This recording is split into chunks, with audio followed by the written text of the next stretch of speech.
damos la bienvenida a la presentación del libro Una sola fe, diversas costumbres, las cartas de San Gregorio Magno y la evangelización de los anglos, traducción, selección y notas de Giancarlo Beguina Scholz. Esta presentación y esta publicación es gracias al trabajo que se ha realizado por parte de la oficina del Fondo Editorial y también por el enorme trabajo que ha realizado Giancarlo para traducir y preparar las notas y el estudio introductorio de estas cartas, que en realidad sería, digamos, la primera versión que circularía en Latinoamérica por una editorial universitaria.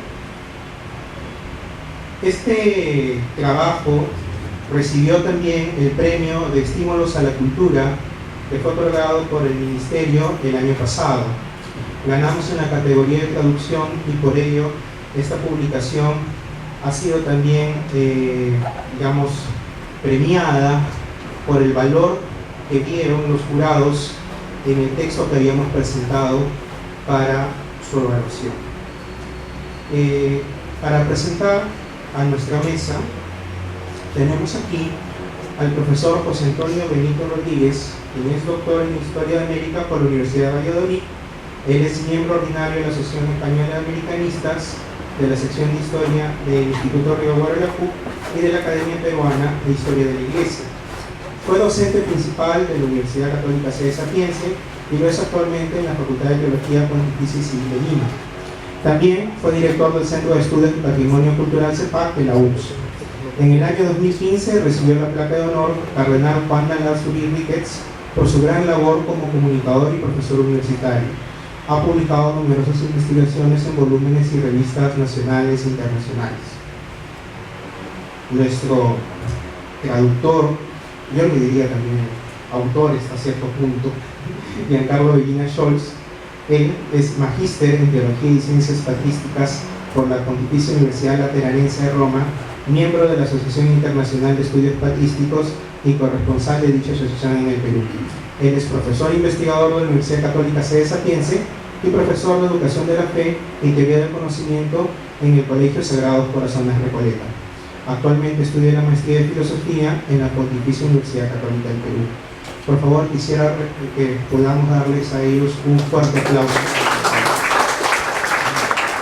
Y empezaríamos esta presentación con el doctor López.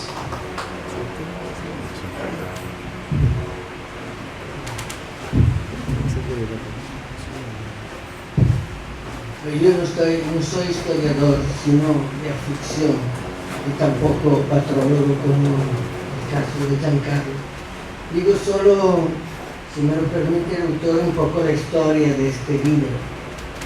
Este libro nace un poco como continuidad de la labor que estaba haciendo el profesor Julio Picasso en la Universidad Católica Sede Sapiense, con la traducción de algunas obras clásicas.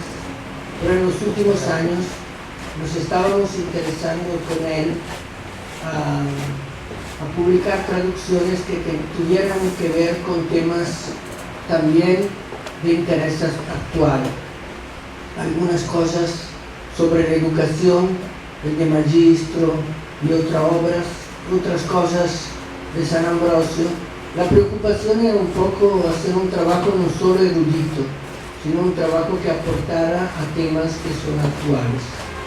Y cuando falleció el profesor Julio Picasso, quedaba inconclusa una obra importante, que era la traducción de la biografía de Santo Tomás de Aquino por obra del profesor Pascual Porro, que además será presentada en Lima, creo el 10 o el 11 de diciembre, y que ha sido publicada gracias a la contribución del Instituto Italiano de Cultura, y estará presente el mismo autor, el profesor Porro. Quedaba pendiente la conclusión de esta obra, que había sido traducida casi en la totalidad, pero quedaba mucho trabajo que hacer, revisar la nota, revisar también partes del texto, y Giancarlo se ofreció para hacer este trabajo. Y contemporáneamente había había que decidir cómo íbamos a continuar este trabajo. Y recuerdo que un día, conversando en la universidad, se nos ocurrió pensar en un texto que tuviese que ver con un tema particularmente actual, que es el tema un poco del diálogo entre diferentes culturas y de la relación entre la fe y las diferentes culturas. Y así, no recuerdo bien cómo nació, surgió la idea de traducir algunas cartas de San Gregorio Magno relacionadas a la evangelización de los anglos. Yo de esta carta conocía desde mis estudios de filosofía solo una, la carta 1156 del 601, si no me equivoco, que era relativa a una carta en realidad escrita a otro abad para que le dijera a Agustín cómo comportarse con respecto a los templos paganos y a los cultos paganos de los anglos. Y en particular una carta que venía después de otras que estaban en la línea clásica de la destrucción de los templos paganos por considerarlos evidentemente cultos idolátricos, y esta carta de lo contrario recomendaba a Agustín de no destruirlo, simplemente una serie de cosas que después quizá comentará mejor el autor. Y nada, de esta conversación Giancarlo pensó de buscar todas las cartas que se referían a las misiones con los anglos, que ahora yo no recuerdo cuántos son más o menos una veintena, y este era el primer trabajo, porque después el otro trabajo importante que él hizo es hacer una introducción que permitiera al lector, a cualquier lector también que no es experto de patrística, permitirle comprender qué estaba pasando en este contexto y cuál ha sido el obra de la Iglesia, en particular de San Gregorio, en este contexto. Y además, debo decir que a mí me ha gustado, me ha sorprendido mucho el encuentro, el trabajo que hizo Giancarlo encontrando otro texto que yo no conocía, que se refiere a rescrito, en el cual Gregorio responde a Agustín sobre algunas cuestiones que él pone, algunas muy curiosas de estas cuestiones, muy particulares de la época, pero en particular en la segunda cuestión dice cosas de importancia y yo creo también muy interesantes actualmente. Ustedes saben que se acaba de concluir hace poco el sínodo sobre la masonía, y leer después de 1500 años estas palabras hace una cierta, le confieso que hace una cierta impresión, porque y él, Giancarlo, ha escogido, yo creo, genialmente como título del libro el inicio de esta segunda respuesta, y por lo tanto dice una sola fe, diferentes costumbres. ¿Por qué? Y lo encontrarán en el libro, en la página 157. La cuestión dice así: aunque cuando no hay sino una sola fe, porque en la iglesia hay diversas costumbres, y así de una manera se acostumbra a celebrar las misas en la Santa Iglesia de Roma y de otra manera en las iglesias de las Galias. Y escuchen lo que dice Gregorio a Agustín: tu fraternidad, se refiere a él porque es obispo, conoce las costumbres de la Iglesia de Roma, en la cual recuerda haber sido educado, y le tendrás mucho cariño. Con todo, determino que tú elijas solicitamente entre lo que hayas encontrado y que más pueda agradar a Dios Todopoderoso, sea en la Iglesia de Roma, sea en las iglesias de la Galia o en cualquier otra iglesia, y que introduzcas lo que hayas podido recoger de varias iglesias en la Iglesia de los Anglos, que es nueva en la fe, dándole así un aspecto particular. En efecto, no se deben amar las cosas por sus lugares, sino amar los lugares por las cosas buenas que produce. Por tanto, deseo que tú escojas los usos piadosos, religiosos y correctos que hay en cada una de las iglesias, y estos, como reunidos en un pequeño vaso, deposítalos en el altar de los santos, para que así sean sus costumbres. Me parece una cosa actualísima, interesantísima, pensando al tema del sínodo de la Amazonía de estos meses, y al tema a las indicaciones que ha dado también el Papa, que los cultos pueden y deben sentir y absorber los estilos y la costumbre, manteniendo la única fe. Como dijo también un profesor de la universidad que ha sido invitado al sínodo, Delio Siticonazzi Cameiteri, en una de las últimas mesas redondas, donde dijo que la Amazonía tiene derecho a tener sus particulares litúrgicas, a condición que Cristo sea el centro de la liturgia siempre. Yo creo que no hay muchas otras cosas que yo puedo decir sobre el tema, y paso la voz a quien de historia de la Iglesia sabe seguramente más que yo. Muchas gracias.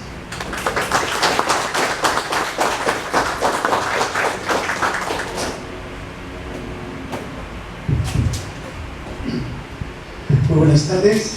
Quiero comenzar agradeciendo la oportunidad de estar aquí, que me ha permitido dedicar al menos un tiempo, no tanto como había deseado, a esta obra. Les aseguro que si no hubiese sido por esto, no había tenido tiempo, porque ando con otras cosas, ¿no? Pero yo lo agradezco porque me ha provocado y me ha brindado la oportunidad de sosiego, ¿verdad?, que tanto necesitamos. De lo que ha dicho ahora el doctor Bolis, ustedes habrán visto en portada del Comercio, ahí estaba el profesor Delio, y si entran en las redes verán la polémica que todavía enciende las redes, desde un grupo que ha tirado al Tíbet lo que ellos consideran ídolos, y lo que otros están haciendo por medio mundo para resarcir lo que se ha hecho en la Catedral de Lima, lo que se ha hecho en el Sínodo. O sea que hay ánimos encendidos que pienso que se apaciguarían y nos ayudarían a conducirnos con prudencia y con sensatez si leyesen la obra. Solamente el título vale ya una fortuna, ¿no? Una sola fe, diversas costumbres. ¿Está?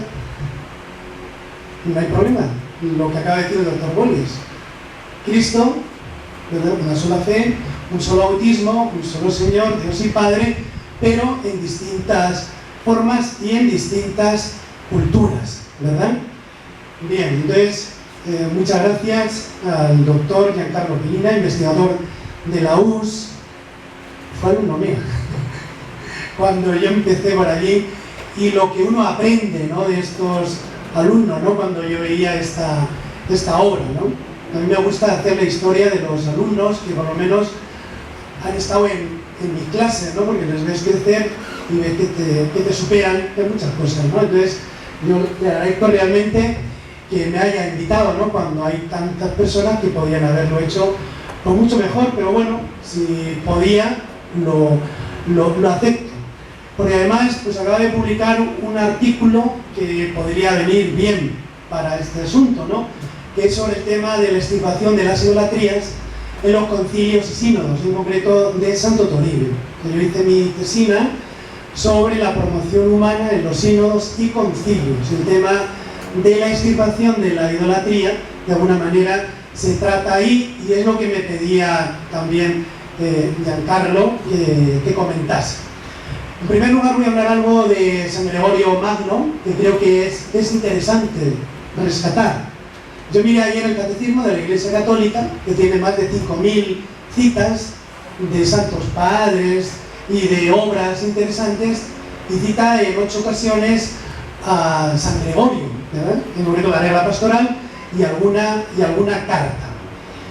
Y otro Papa Magno, ¿verdad? Porque conocemos a dos magnos, ¿no? León Magno y Gregorio, los dos papas y los dos santos padres. Pero tenemos otro gigante, ¿verdad? Que es Juan Pablo II. Nada más salir de aquí hay un mural gigante, con el homenaje que le tributó el Perú y todas las regiones. Es un mural precioso, ¿verdad? Pues Juan Pablo II dedicó una carta con motivo de los 16, el 16º centenario de la elevación de San Gregorio al pontificado. Y dice lo siguiente, que creo extracto, ¿no? Su título de honor, que ha transmitido su grandeza a la historia, su intenso sentido pastoral, que en él siempre prevaleció como criterio primario de referencia y como deber irrenunciable sobre las ocupaciones y las atribuciones civiles que tuvo que desempeñar. El envío de Agustín y de sus monjes a los anglos para llevar a cabo una valiente y fecunda misión evangelizadora son algunos de los aspectos más destacados de su personalidad singular, que merecen una especial mención, pues resultan ejemplares aún hoy, a pesar de los muchos siglos que han transcurrido desde su tiempo, 16 siglos en ese momento. La misión a la gens Anglorum, querida con feliz intuición pastoral por Gregorio y realizada por el monje Agustín, me brinda la ocasión de hacer una consideración de carácter ecuménico que deseo proponer no solo a los fieles de la Iglesia Católica, sino también a los hermanos y a las hermanas de la comunión anglicana. Pero hay tres circunstancias que hacen aún más actual el mensaje de este gran pontífice, como su ciudadanía romana y su pertenencia a una de las familias más antiguas e ilustres le hicieron especialmente a las necesidades de la urbe. Así, su vocación cristiana y su misión pontificia le llevaron a obrar incansablemente por el bien de la Iglesia universal. Entonces yo le recomiendo esta carta a los 16 siglos de el nombramiento como Papa. Después, a mí siempre me gusta cuando viene un Santo Padre retomar lo que dijo Benedicto XVI, porque son catequesis magistrales, ¿no? Y Benedicto XVI le dedicó dos a San Gregorio Magno. Rescato lo siguiente: uno de los padres más grandes de la historia de la Iglesia, uno de los 4 doctores de Occidente. Ustedes ven cualquier portada de iglesia, por ejemplo van a la portada de Lima, y ahí están los 4 gigantes, ahí está San Gregorio, porque es uno de los 4. Entonces sería interesante, que yo no he tenido tiempo, y no sé si lo hay, ¿no? Pero ver la patrística aquí en el Perú, pero solamente con estatuas, con imágenes. Por ejemplo van también a la sacristía de la Compañía de Jesús y también hay otra imagen preciosa, ¿no? De San Gregorio y de otros santos padres. Lo mismo sucede con San Marcos, ¿no? La capilla, que ahora es el lugar, ¿no? Donde tienen los eventos más importantes, en la casona, ¿no? Ahí están los doctores y doctoras, como Santa Teresa, ¿no? Entonces sería interesante rescatar esto, ¿no? Que es uno de los 4 pilares. Desde el principio puso de manifiesto una visión singularmente lúcida de la realidad que debía afrontar, una extraordinaria capacidad de trabajo para resolver los asuntos tanto eclesiales como civiles, un constante equilibrio en las decisiones valientes que su visión le imponía. De su gobierno se conserva una amplia documentación gracias al registro de sus cartas, 800, cita ahí el Papa Benedicto XVI, en las que se refleja cómo afrontaba diariamente los complejos interrogantes que llegaban a su despacho. Junto a la acción meramente espiritual y pastoral, el Papa San Gregorio fue protagonista activo también de una múltiple actividad social, de la maestría de doctrina social de la Iglesia, ¿verdad? Que propone la US, un puntal es también San Gregorio Magno. Fíjense el título que tenía, ¿no? Servus Servorum Dei, el siervo de los siervos de Dios. Y era el título que más le gustaba, el siervo de los siervos.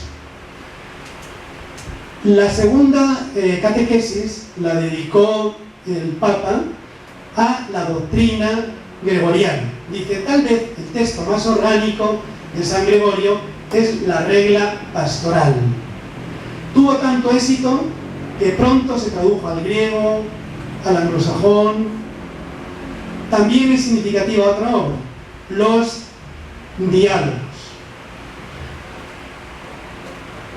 en la que el amigo y diácono Pedro, convencido de que las costumbres estaban tan corrompidas que no permitían que surgieran santos como en los tiempos pasados, San Gregorio demuestra lo contrario.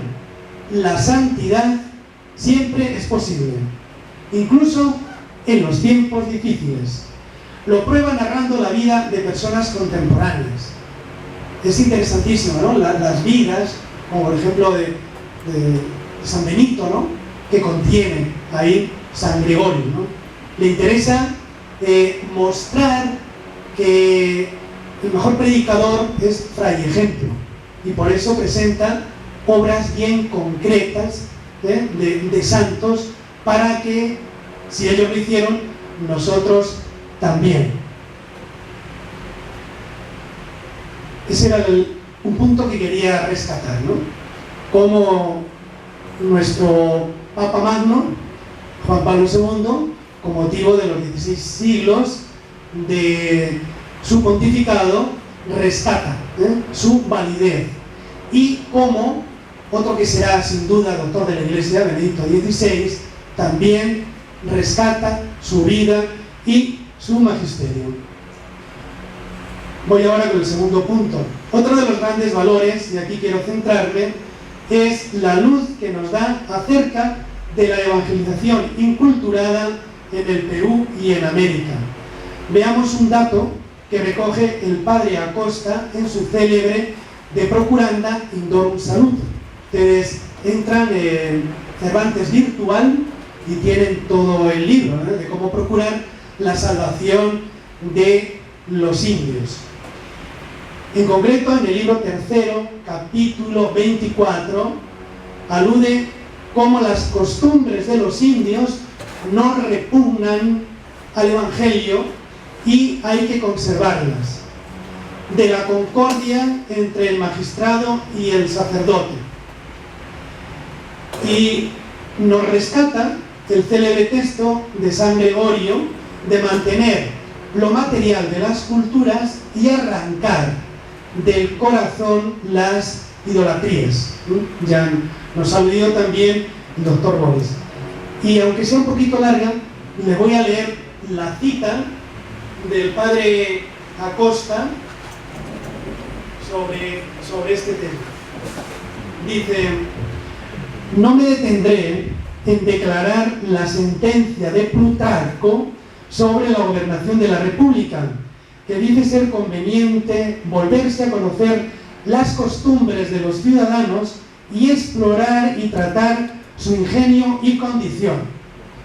Yo digo, si los políticos leyesen este libro ahora, los que se van para el Congreso, a lo mejor tenían más votos, por lo menos los que quieren votar a personas coherentes y que conozcan bien la realidad. Dice, porque empeñarse en cambiar luego al punto las costumbres y manera de ser del pueblo y querer acomodar, aquí se decreta una ley y ya todo cambia, ¿no? Ya salió la ley, pues esto ya cambió, ¿no? Ya, porque se ha propuesto una ley, y las costumbres, mire qué realista, ¿no? Porque empeñarse en cambiar luego al punto las costumbres y manera de ser del pueblo y querer acomodarlas de repente a nuevas leyes, no solamente no es fácil, mas ni seguro, porque es cosa que requiere mucho tiempo y prolongado esfuerzo. Pone Plutarco una buena comparación con el vino, que al principio rige las copas el arbitrio del bebedor, pero después, calentando insensiblemente al hombre, lo muda y trae así, ¿verdad? Cuando uno ya bebe, cambia la cosa, ¿no? Y empieza a ser sincero, y mira lo que pasa a veces. Por lo cual, muchas cosas hay que disimularlas, otras alabarlas, y las que están más arraigadas y hacen más daño, con maña y destreza hay que sustituirlas por otras buenas semejantes. Este proemio es para citar ahora a San Gregorio, de lo cual tenemos la autoridad ilustre de Gregorio Papa, el cual, preguntado por Agustín, obispo de los ingleses, sobre causas semejantes, escribe a Melito: di a Agustín que he pensado mucho dentro de mí del caso de los ángulos, y pienso que no conviene de ninguna manera destruir los templos que tienen de sus ídolos, sino solo los mismos ídolos, para que, viendo esas gentes que se respetan sus templos, depongan de su corazón el error, y conociendo al Dios verdadero y adorándolo, concurran a los lugares que les son familiares.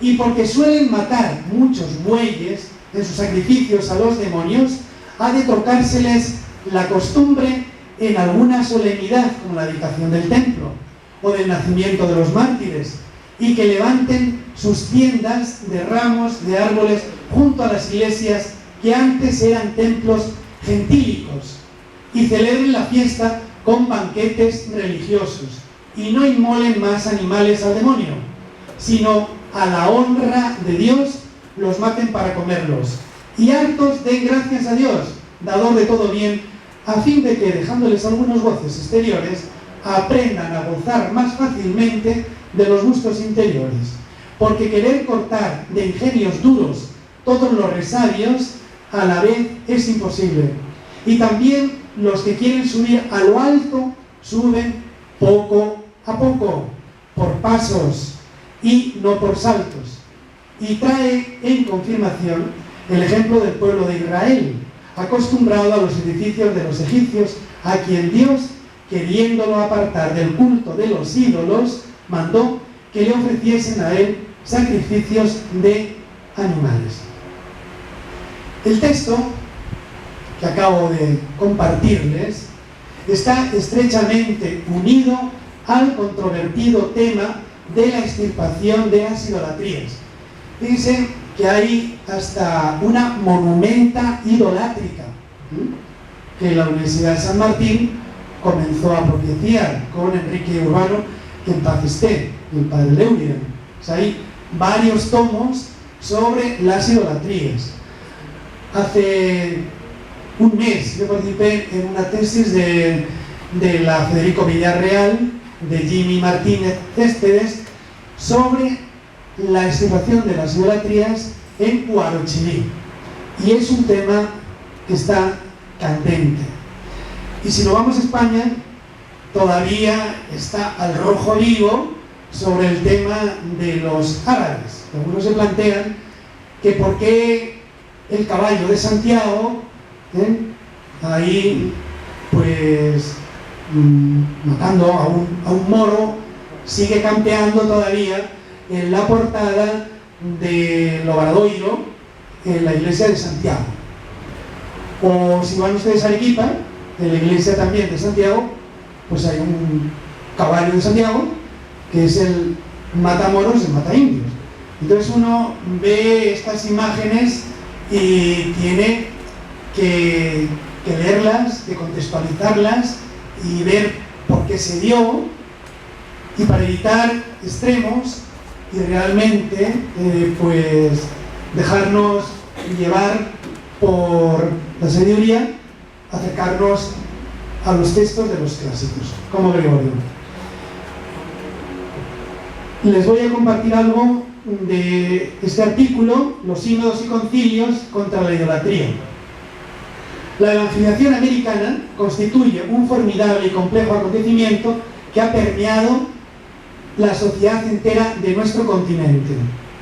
Benedicto XVI, cuando inauguró Aparecida, el 13 de mayo del 2007, dice: la fe en Dios ha animado la vida y la cultura de estos pueblos durante más de 5 siglos.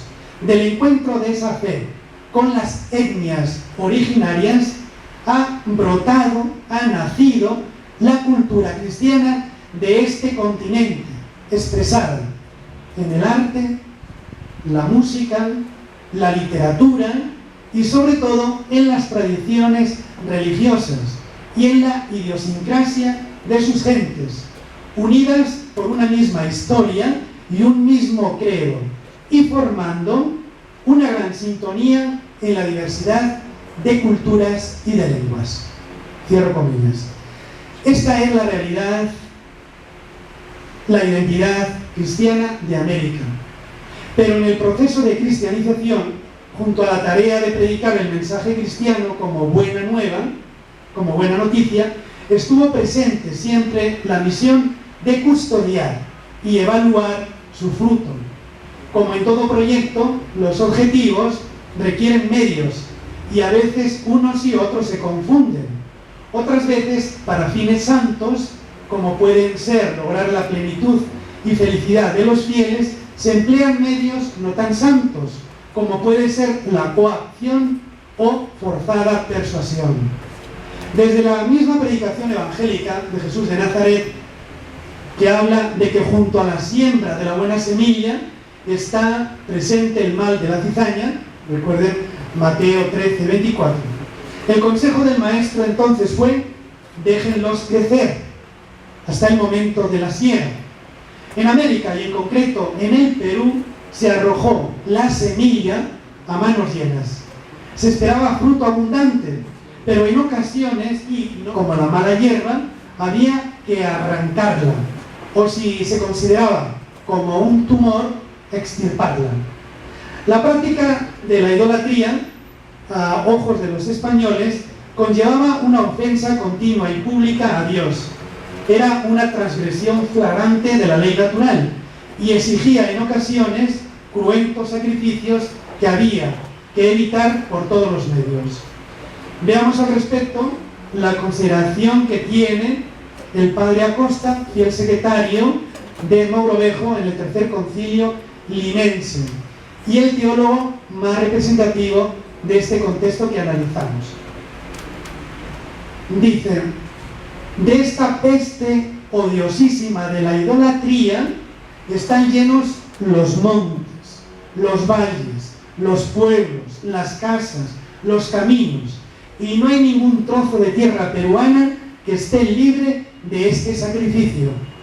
Esforzarse en quitarles por la fuerza la idolatría antes de que espontáneamente reciban el Evangelio siempre me ha parecido lo mismo que a otras personas de gran autoridad y prudencia cerrar a cal y canto la puerta del Evangelio en lugar de abrirla como es su máxima pretensión. Muchas veces se ha dicho, y muchas veces conviene repetirlo, que la fe no es sino de los que quieren y que nadie debe hacerse cristiano por la fuerza. Por eso, San Agustín, hablando no del santo doctor, sino del obispo Agustín que envía San Gregorio a Inglaterra, ¿no?, para la evangelización de los anglos, reprende ese proceder y enseña con el mayor énfasis que antes hay que quitar los ídolos del corazón de los paganos que de los altares. El primer precepto para extirpar la idolatría tiene que ser este: quitarla primero de los corazones, sobre todo de la de los reyes, curacas y principales, a cuya autoridad ceden los demás prontamente y con gusto. Y cita una de las cartas de San Gregorio. Esta medida, tan vinculada directamente con la práctica gregoriana, la vemos puesta en los sínodos. Miren, lo que concluyen, yo trabajé con 100 sínodos y concilios, ¿no?, de América, y más o menos catalogué como 7 medidas que se hacían para erradicar la idolatría. Primero, quitar los obstáculos destruyendo las huacas. Hay alguno que eso le parece un etnocidio, ¿no? Decir, bueno, es que están destruyendo. Pues el método de tabula rasa se hizo en algunos lugares. Y si ustedes van al Cusco, pues ahí ven, ¿verdad?, el templo del Sol, donde está el convento de los dominicos. Y en algunos lugares se hizo esto. Y en la primera fase, en algunos momentos, se hizo esto. Si ustedes leen las cartas de San Francisco Javier, cuando tiene que actuar en la India, dirá que no encontró más alegría que cuando uno de sus neófitos le llevó unos ídolos y él mismo los destruyó. O sea, esa práctica se dio. Segundo, predicar a los agentes idolátricos, especialmente pues a los hechiceros, a los curacas. Tercero, rodearse de colaboradores eficaces para campañas contrarias. Cuarto, cortar con ritos supersticiosos para idolátricos. Quinto, cortar las borracheras como origen de la idolatría. Sexto, dar un trato privilegiado y favorable a los naturales. Séptima, y es la que más se va a emplear, y sobre todo en una segunda fase, que es la permanente, es sustituir costumbres idolátricas por otras cristianas. Mira lo que dice el primer concilio limense, que es de Jerónimo de Baisa, de 1551.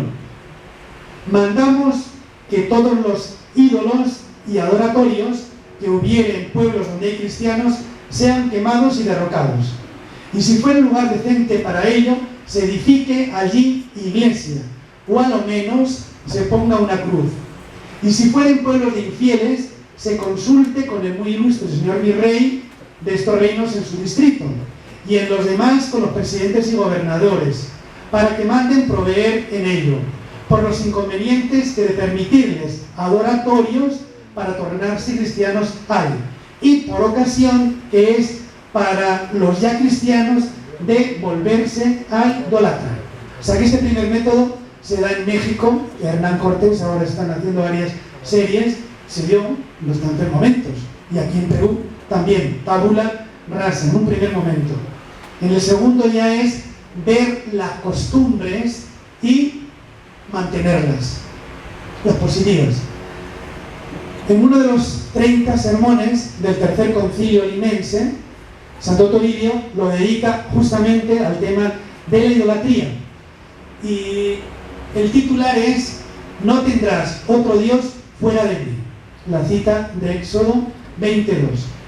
Prohibiendo el politeísmo y la idolatría, que diviniza a una criatura, al poder, al dinero, incluso al demonio. Para el magisterio católico, esto es del sermón de Santo Toribio, para el magisterio católico, todo hombre tiene el derecho y el deber moral de buscar la verdad, especialmente en lo que se refiere a Dios y a la Iglesia.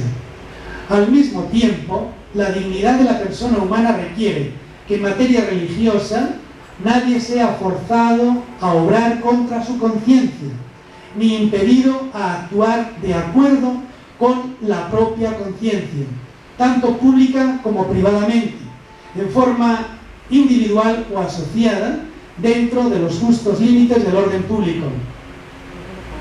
Se reprenda a los hechiceros, a sus supersticiones y ritos vanos, y se trata la diferencia que hay en adorar los cristianos las imágenes de los santos, Dulía, y adorar los infieles, sus ídolos o huacas, idolatría.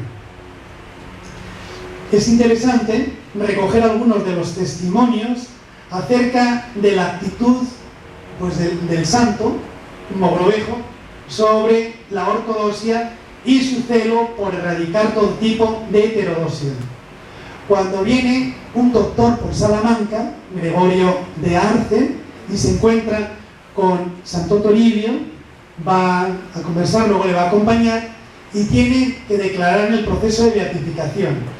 Y dirá lo siguiente: traté al santo Toribio por haber sido compañero en el Colegio Mayor de Oviedo, en Salamanca, donde tuvo gran noticia de su virtud, letras y santidad el rey Felipe II, que fue tan mirado y tan inclinado a que la santa fe católica fuese cada día en mucho aumento y destruidas y extirpadas las herejías e idolatrías, como sabía y entendía que las había tantas y tan grandes en este reino del Pirú.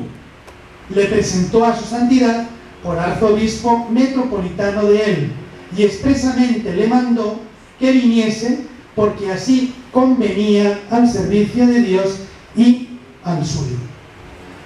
Simplemente un detalle de cómo el rey Felipe II va a enviar a Santo Toribio para erradicar la idolatría, y cómo él se va a servir, se va a ayudar del gran teólogo, el padre Acosta, que es el que va de alguna manera a determinar cuál tiene que ser la actitud ante la idolatría, que es sustituir aquellas costumbres positivas de los naturales por las buenas ya del Evangelio, respetando las mejores. Termino.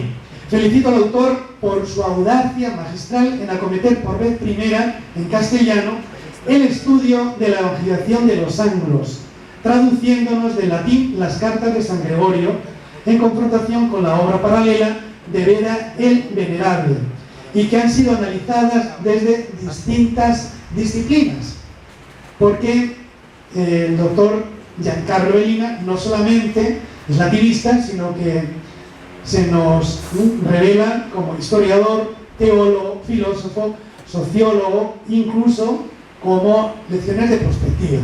O sea, si uno solamente es latinista, como que se queda ahí aislado, ¿no? en una isla, ¿no? Pero la fuerza de esta traducción es que nos la acerca a nosotros, ¿no? Y algo que podía ser como una momia, ¿verdad? O ser algo arqueológico, resulta que es un texto que parece de un periódico. La introducción contiene 232 notas. Esto podría ser otro libro. Desde la página 65 a la 102, o sea, 40 páginas de notas. Y el texto de las cartas de la página 171 a la 244. Por el gran interés de las mismas y por sentido práctico de no tener que volver al final, a mi gusto habrían ido mejor a pie de página, ¿no? Porque uno está leyendo el libro y es tan interesante la nota que tiene que mirar ahí y a ver qué dice. Viene porque de verdad que las notas son interesantísimas. Yo no sé cuánto tiempo le habrá llevado. Brevemente repaso el contenido de la obra. Una contundente introducción nos presenta, en primer lugar, la figura del Papa y Doctor Magno. A continuación nos relata la misión en sus dos expediciones, dándonos cuenta pormenorizada de su desarrollo a través de las cartas. Y la tercera se refiere a la fe de la Iglesia y a la evangelización de los pueblos en tres epígrafes: la Iglesia y las culturas, la Iglesia y la inculturación, los perfiles de la misión gregoriana. Como creo que ya me he pasado de tiempo y iba a citar lo que leyó el doctor Bollis, me lo paso.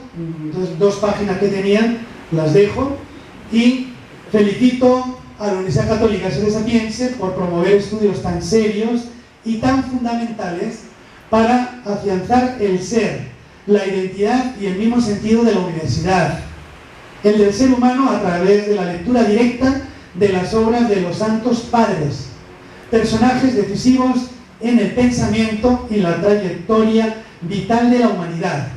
Me ha sorprendido también el paralelismo con el Papa actual, Francisco. Las primeras palabras que dijo me han elegido del fin del mundo, pues también el Papa Gregorio le parecía que los anglos estaban al fin del mundo, textualmente, ¿no? Porque está fuera del limes, ¿no? Romano. En tiempos de Gregorio, uno de los extremos del limes romano era Inglaterra. Es también el primer papa monje o religioso, como Francisco, ¿no? Después ya de casi 2 siglos. No destaca tanto por un tratado teológico, sino por su servicio pastoral, como Francisco. O sea, Gregorio destaca por la regla pastoral, su regla, el quehacer de la Iglesia y sobre todo por el gozo de evangelizar. Pues te agradezco por el gozo que he tenido de leer esta obra y les invito a que ustedes gocen también. Muchísimas gracias.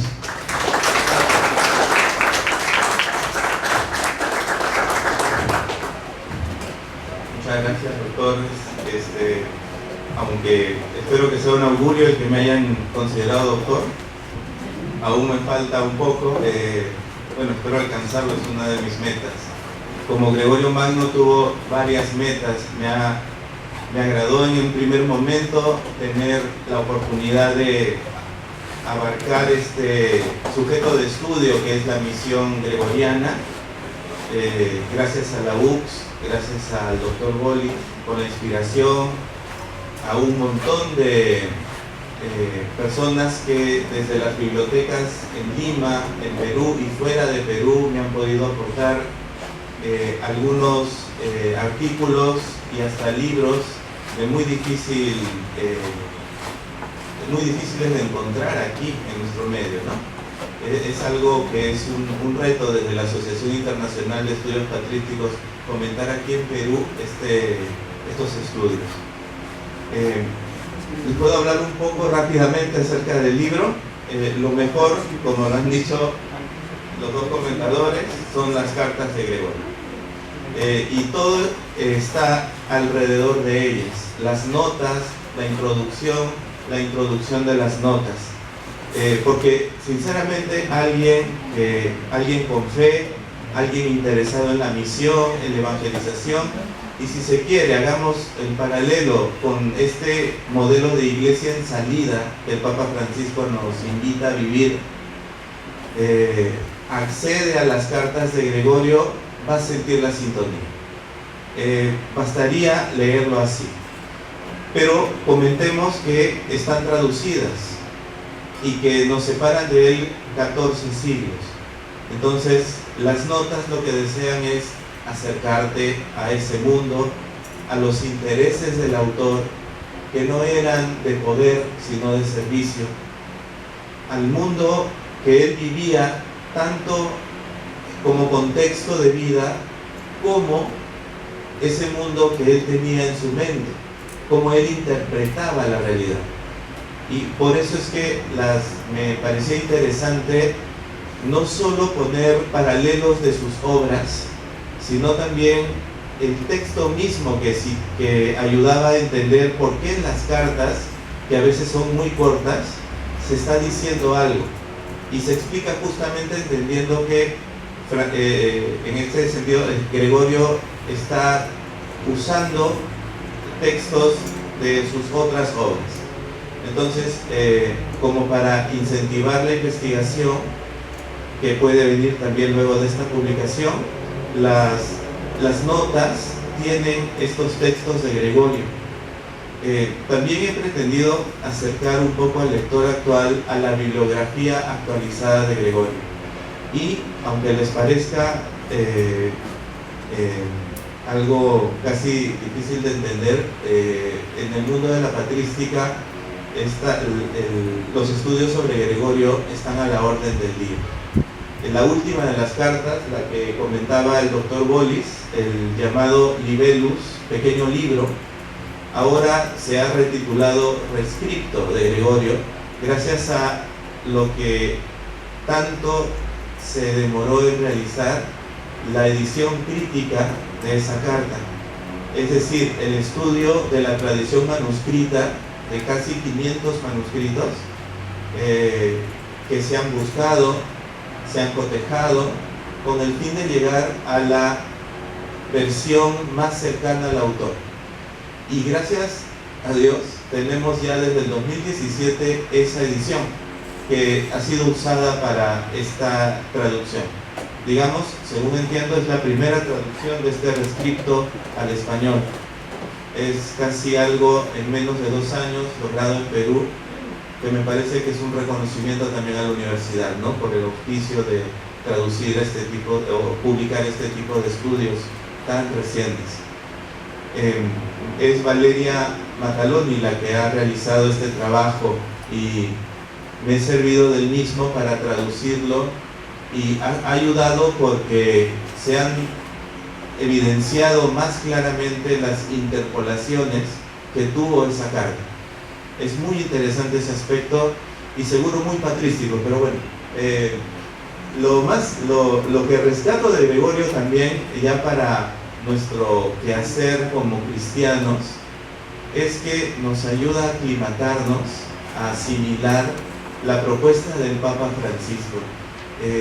Ustedes saben que él puede estar recibiendo muchas críticas de parte de algunos, hasta dentro de la iglesia, pero me imagino que este tipo de investigaciones puede ofrecerte una propuesta de lectura de este papado, que seguramente serán necesarias muchas generaciones para traducir, para estudiarlo como lo que ha sido, que es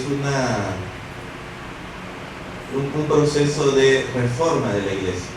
Justamente el Papa Gregorio en su tiempo generó una reforma, y generó una reforma basada en una visión de iglesia.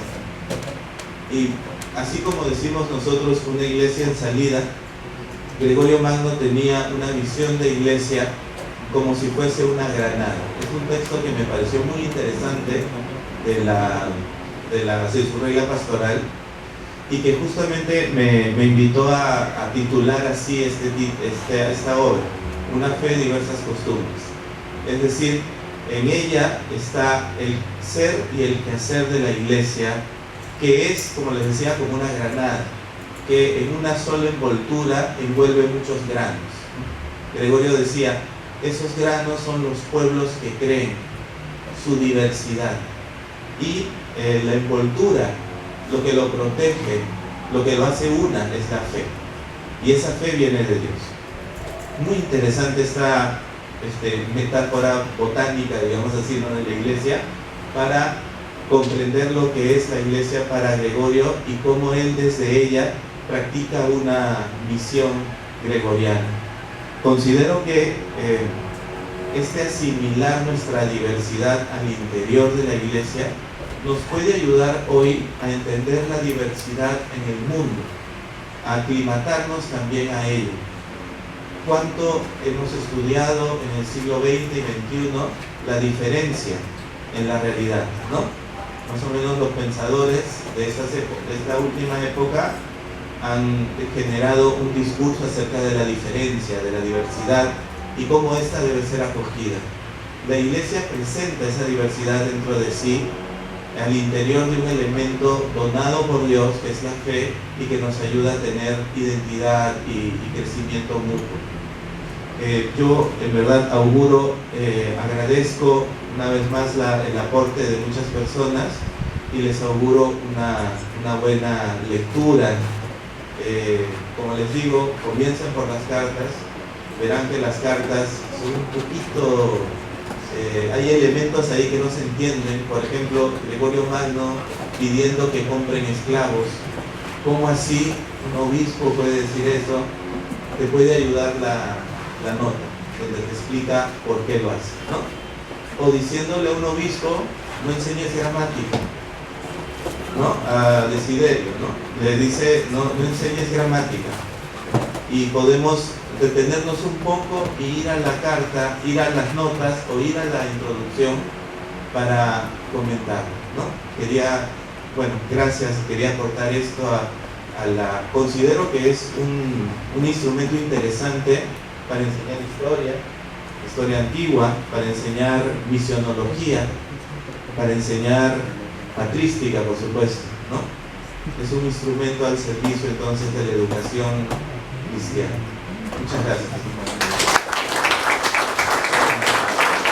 ¿Cuál es el significado del contenido de estas cartas para una universidad católica intercultural como la UNES?